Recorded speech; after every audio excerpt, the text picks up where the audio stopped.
So, there was a lot that happened this week. A lot that happened. We have a Zelensky mineral deal. Keeps going to and from, to and from, to and from, to me, to you, to me, to you.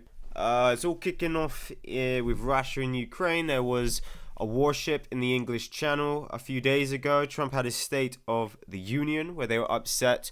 He said Lesotho was a country no one ever heard of. I'd never heard of it. You had Al Green causing mayhem. Now he wants to impeach him for being kicked out for disturbing the State of the Union, which was enforced by the leader of the House accordingly. J.D. Vance. I don't know what it is. The British people seem to not like J.D. Vance. Call me crazy. He says all the right things. So I do want to go over all of this. Because I am in full-time construction, I haven't got the energy or the time, half the time, to go over things every evening after I'm hanging from 12-hour shifts, heavy labor. So I do want to do a little thing. It's probably called This Past Week. Something along those lines. So I will start off by having a look at the comment of which Nigel Farage was so upset about. J.D. Vance is wrong.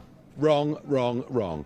For 20 years in Afghanistan, pro-rata, our size against America's, we spent the same amount of money, we put the same number of men and women in, and we suffered the same losses. We stood by America all through those 20 years, putting in exactly the same contribution. And all right, they may be 6 times bigger, but we did our bit. So veterans were so upset about. The press was really upset about.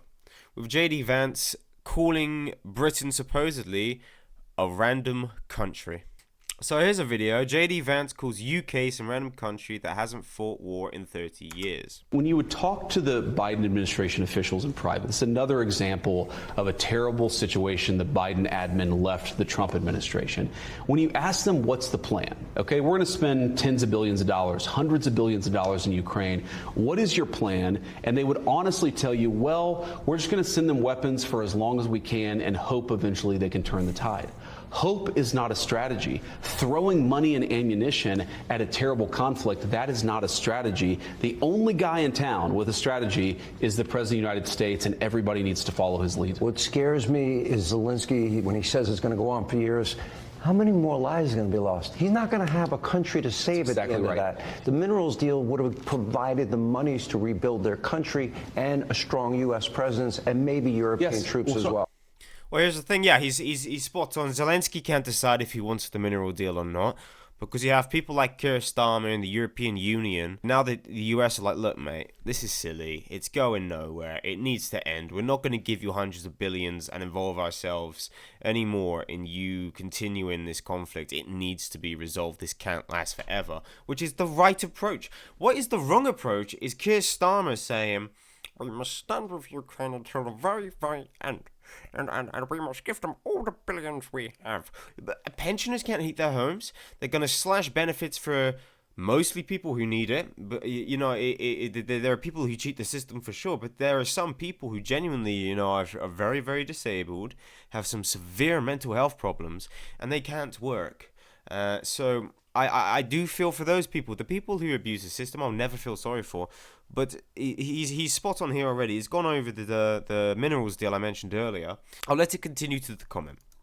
And this is an important part of it. The president knows that, look, if you want real security guarantees, if you want to actually ensure that Vladimir Putin does not invade Ukraine again, the very best security guarantee is to give Americans economic upside in the future of Ukraine. That is a way better security guarantee than 20,000 troops from some random country that hasn't fought a war in 30 or 40 years. The security guarantee and also the economic guarantee. This is where I have the problem. So even the headline, J.D. Vance calls UK some random country that hasn't fought a war in 30 years. He did not name the UK. He's talking about Europe as a whole. Europe is a continent that consists of many countries, believe it or not. So when all these people are like, oh, how dare he talk about the United Kingdom like that? He didn't even name the United Kingdom. He said some random country when discussing Europe. This is the problem with reactive politicians, people who want to appease people who don't know any better just reading headlines. It's a joke, like most things. It's a shame. He didn't name the United Kingdom. Unless I'm wrong, I'll continue. Because I've only watched this little snippet and I was like, he didn't even say the UK. I like watching things live on camera so I can give a live reaction. That's kind of the whole point of what I'm doing. For Ukraine is to rebuild the country and ensure that America has a long-term interest. The very best security guarantee is to give Americans economic upside in the future of Ukraine. That is a way better security guarantee than 20,000 troops from some random country that has... And they repeat it. Better than 20,000 troops from some random country. Well, I can name many countries who wanted to get involved. France, UK, which consists of England, Wales, Scotland, Northern Ireland. That's 5 nations already, yeah? So, Germany want to get involved. I know Hungary don't, and the EU gave Hungary a bollocking for daring to go against the agenda in the democratic parliament. No more voting rights for a member of the European Parliament. We don't like what you say, so you can't vote because we're democratic and we don't want you to vote democratically. Brilliant, right? But he didn't name the UK. It could be France, it could be Germany, it could be Britain, it could be flipping Spain, Italy, it could be anyone. I know Italy don't want any involvement. Georgie Maloney is very wise to say, you won't be fighting your war with our troops, that's our people. We should be doing the same thing as Maloney, in my opinion. But he didn't even name the UK. So this JD Vance controversy about calling the UK a random country, it's a farce. He didn't even name the UK. And this is why I don't trust the media. I watch everything with my own eyes and I go to multiple sources. Because I don't trust anyone. Especially after the past week, the party I aligned with most, I don't trust them. I had hope in them, I had faith in them. I don't trust anything that comes out their gob anymore. They just threw their best man under the bus because the chairman who brought his way to the top got offended. The Royal Navy has tracked a Russian warship sailing through British waters. HMS Somerset spent 3 days monitoring the Russian vessel as it passed from Syria into the English Channel and the North Sea. The Royal Navy worked alongside patrol aircraft and NATO forces during the operation to escort it back to Russia. The Russian vessel is one of several to have entered British waters in recent months. This is what happens when you try taking on people who are much more powerful than you, much bigger than you. They just don't want to take that chance. If you're threatening war, they're going to say, well, if we can do this and we can intimidate you just by passing through, how are you going to take us on? This is what I fear. One day, one of these warships, we're going to do something so stupid. One of these warships is going to fire a missile at us or start pew-pewing at one of our boats. And I don't want that. I really, really do not want that. I don't know if that's just me wanting to live an alright life and have a family in a few years. Who knows, mate? Who knows? Maybe I'm selfish for saying that. But this is what happens when you just don't want to talk to someone. You want to make all these statements. We will take them on. We will put troops on ground. In Estonia, we have British troops on the border as a way of alliance, but they're part of the EU, they're part of NATO, and it's a part of a defense policy. And if we had maybe people on the ground at the border after a deal is done, that wouldn't be an issue. But saying we want boots on the ground, jets in the air, and stuff like that, when there's no peace agreement, it comes across as threatening to the other side. And the other side is very defensive of itself, as it should be, as should we be of ourselves. And this is just not a way forward.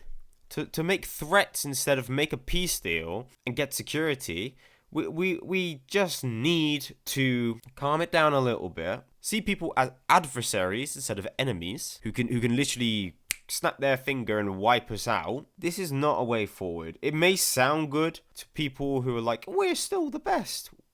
We gave away our empire. We have 25 tanks. We have 25 tanks. It's difficult to get an exact number of the tanks Russia has, but estimates range from 3,000 to 17,500. We have 25, guys. This is not a way forward. And I don't defend everything every country does. Let me get that straight. But I would much rather we get along with the world instead of demonize half of it, when we could sit down, talk, and maybe continue to trade. Most of our gas is offshore. Russian oil's cheap. Russian gas is cheap. Do you remember the World Cup? How dare Qatar have human rights violations? We should boycott Qatar. We get oil from the Saudis. Qatar, Saudi Arabia is not much different really, to be honest. We are wishy-washy, flip-floppy, and we say things that sound good for a headline to make ourselves feel a bit better. And all it does is cause trouble. It might inflate the egos of some stuck-up people, but all it does is cause trouble for us. There's a group called Ran by Donkeys. I don't agree with everything that group does, but the name of the group is flipping fantastic. We are ran by donkeys. This is crazy. I just don't understand why we can't defend Dover. We can't heat pensioners' homes, but we can fund wars. We can supposedly take on Russia, and we can house people in hotels at the expense of the taxpayer. Call me mad. This isn't a good plan, and I don't like any of it. Now, I've already covered Rupert Lowe, Reform, and Zia Yusuf in a prior video, and this is what I wrote down on my thing.